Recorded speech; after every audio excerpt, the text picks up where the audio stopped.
2021년 이스라엘, 하늘로 밝은 불빛들이 하나둘씩 올라오고 위협적인 경보음이 울립니다. 이윽고 불빛들은 공중에서 폭죽처럼 터지고 하늘은 번개가 치는 것처럼 번쩍거립니다. 지금 이 장면은 불꽃놀이가 아니라 실제 전쟁 상황입니다. 이스라엘과 팔레스타인은 70년이 넘게 전쟁을 이어오고 있습니다. 해당 영상은 이스라엘이 아이언돔이라는 무기로 팔레스타인이 미사일을 공중에서 격추시키는 장면입니다. 대체 국제사회에 무슨 일들이 벌어지고 있는 걸까요?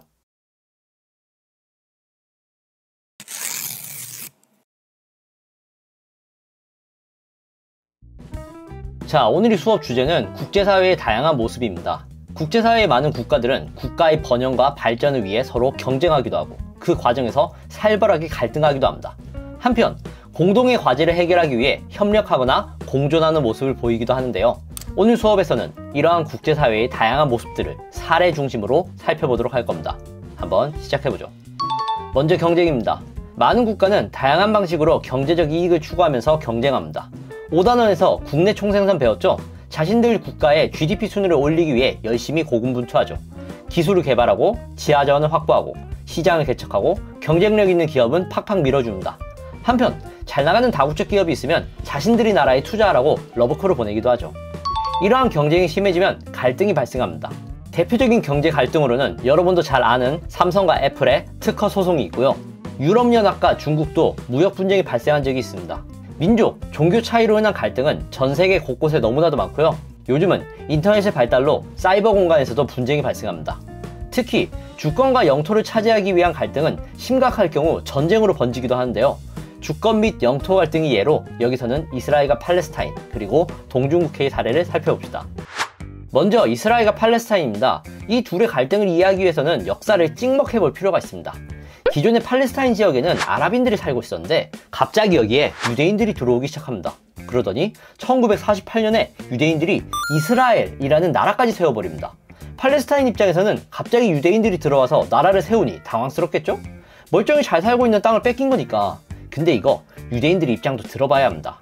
당시 1900년대 초에는 영국이 팔레스타인 지역을 지배하고 있었는데 이 영국이 유대인들한테 얘들아, 팔레스타인 지역에 나라 세워도 돼? 하고 허락을 해준 겁니다. 그래서 유대인들은 오키오키 하고 들어온 거죠. 사실 유대인들은 몇천 년 전에 이 팔레스타인 지역에 나라를 세운 적이 있어요. 당시 나라 이름이 이스라엘 왕국이었죠. 물론 300년 만에 망하긴 했지만 나라가 망한 이후에 유대인들은 제대로 된 나라도 없이 여기저기를 떠돌아다니게 돼요. 그러다가 드디어 영국이 허락을 해줘서 과거 자신들이 국가에 있던 지역에 다시 나라를 세울 기회를 얻게 된 거죠. 근데 문제는 거기에 팔레스타인 사람들이 살고 있잖아. 그래서 갈등이 벌어지는 겁니다. 팔레스타인은 아랍인들의 국가입니다. 이슬람교를 믿죠. 이스라엘은 유대인들의 국가입니다. 유대교를 믿죠. 결국 이 둘은 자신들의 영토와 주권을 지키기 위해 전쟁을 벌이는데 이게 바로 중동전쟁이에요. 당시 팔레스타인은 같은 이슬람교를 믿는 요르단, 이라크, 시리아, 레바논 등이 지원을 받았고 그래서 사람들은 당연히 팔레스타인이 이길 줄 알았어요. 근데 웬걸? 이스라엘이 생각보다 너무 잘 싸우는 겁니다. 결국 지금 현재는 팔레스타인보다 이스라엘 땅이 더 넓어요. 흰색이 이스라엘, 갈색이 팔레스타인입니다. 한편 이들의 갈등이 가장 폭발한 지역이 어디냐면 저기 중간에 예루살렘입니다. 예루살렘의 서쪽은 이스라엘, 동쪽은 팔레스타인 차지하고 있는데요. 참 난감한 것은 이 예루살렘이 유대교, 이슬람교, 기독교의 3대 성지가 모두 모여있는 곳이란 겁니다. 그만큼 종교로 인한 갈등이 심화될 수밖에 없는 곳이에요. 로마 시대 유대교의 사원부지였던 통곡의 벽, 그 바로 뒤에 이슬람교의 무함마드가 하늘로 올라갔다고 여겨지는 황금사원, 그리고 예수의 무덤이라고 불리는 성묘교회까지. 그래서 사람들은 예루살렘이 분쟁의 화약고다 라고 이야기합니다. 최근 2021년 이스라엘과 팔레스타인의 전쟁이 매우 이슈가 됐습니다. 팔레스타인이 이스라엘에 미사일을 수백 발을 쐈는데 이스라엘이 아이언돔이라는 첨단 시스템으로 그 미사일들을 다 공중에서 격추시켜버린 거예요. 아이언돔이 정확도가 90%가 넘는다고 하는데요. 참 놀라우면서도 씁쓸합니다. 얼마나 전쟁을 오래 했으면 이런 최첨단 무기까지 만들어지는지. 자, 이번에는 동중국해입니다. 우리가 6단원 첫 시간에 남중국해 얘기를 했는데요. 동중국해는 이 남중국해와는 엄연히 다른 지역입니다. 남중국해가 중국과 동남아시아의 갈등이었다면 동중국해는 중국과 일본 그리고 대만의 갈등입니다. 동중국해 남서쪽에 여러 개의 섬이 줄지어 있는데 이거를 일본에서는 센카쿠요토, 중국에서는 갸오이다오라고 불러요. 부르는 이름이 다르다는 건 서로 자기들이 땅이라고 주장하는 거죠. 최근에는 대만도 이 섬에 대한 영유권을 주장합니다. 이렇게 세 개의 국가가 자기들 땅이라고 하는 이유가 있겠죠. 풍부한 어족 자원과 군사적으로 뛰어난 입지, 거기에 석유와 천연가스까지 자국의 이익을 위해서 놓치고 싶지 않은 매력 포인트들이 넘치는 곳이라서 그런 겁니다. 현재는 일본이 실효적 지배를 하고 있는데 앞으로 어떻게 될지 유심히 지켜볼 필요가 있겠네요. 자, 남은 내용은 빨리 정리해봅시다. 이번에는 협력입니다. 경제협력체와 협정 체결은 5단원에서 얘기했을 겁니다. 지리적으로 가까운 지역은 서로의 이익을 위해 하나의 집단으로 뭉치는 경우가 있습니다. 유럽 국가들이 뭉친 유럽연합 EU, 그리고 태평양 국가들이 뭉친 아시아 태평양 경제협력체 APEC이 있죠. 한편 국가와 국가 간에 협정을 맺어서 서로의 이익을 증진하고자 합니다. 또한 국제사회는 전쟁과 환경오염 등 공동의 문제에 대처하기 위해 협력하는 경우가 많습니다. 대표적인 것이 2015년에 맺어진 파리협정이죠. 여러분이 이 파리협정을 모르는 사람들이 많은데 이거 엄청 중요합니다. 이 파리협정이 제대로 지켜지지 않으면 인류는 망해요. 빈말이 아니고 정말 망해요. 왜냐면 이거 지구온난화와 관련된 협정이거든요. 최근 100년 동안 지구의 온도가 가파르게 상승하면서 환경위기라는 얘기들이 많죠. 이러한 지구온난화에 대처하기 위해 예전에 국제사회는 교토의정서라는 협약을 맺은 적이 있어요. 근데 이거 기한이 2020년까지였어요. 그럼 그 기한이 끝나기 전에 어떻게 하겠어요? 새로운 걸 만들어내야겠죠. 그래서 새로 만든 게 2015년의 파리협정입니다.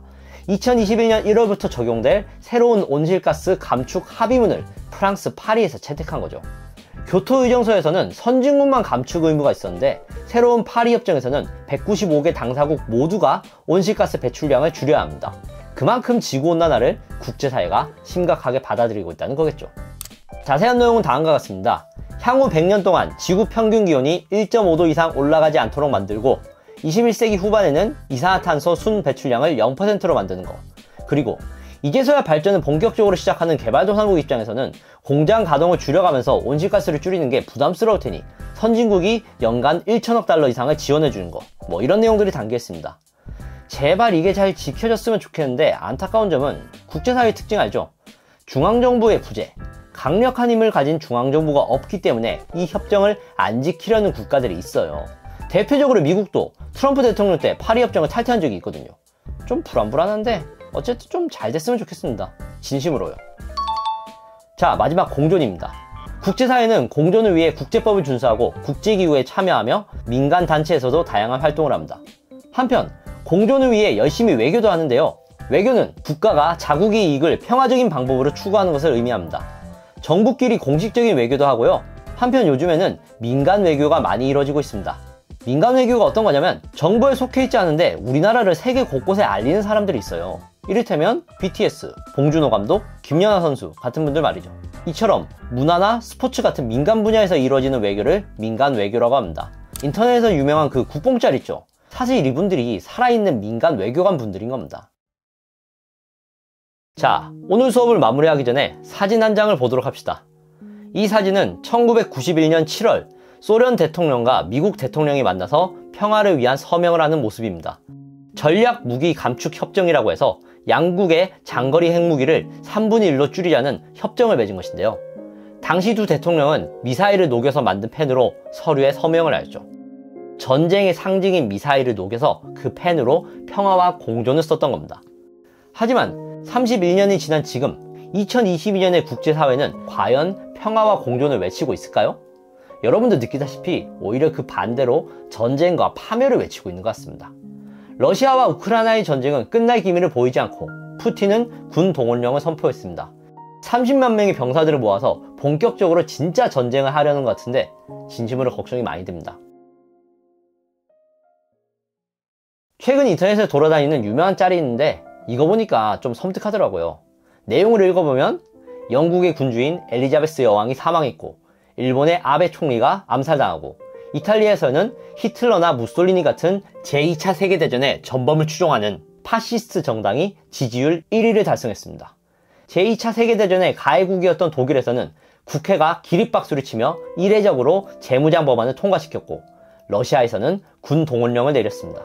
역사는 반복된다 라는 말이 있는데 혹시나 전 세계적 규모의 전쟁이 또 한 번 터지지 않을까 걱정하는 사람들이 많습니다. 이런 상황을 게임 오프닝으로 패러디한 영상이 나오기도 했죠. 바로 이 영상인데요. Are you awake, Commander? You're finally awake. It's 2022. The British monarch died. The Japanese prime minister was assassinated. Italy has topped the list of fascist party approval ratings. In Germany, the National Assembly gave a standing ovation and passed the rearmament bill. Russia has issued a military mobilization order. Now the world needs you, Commander.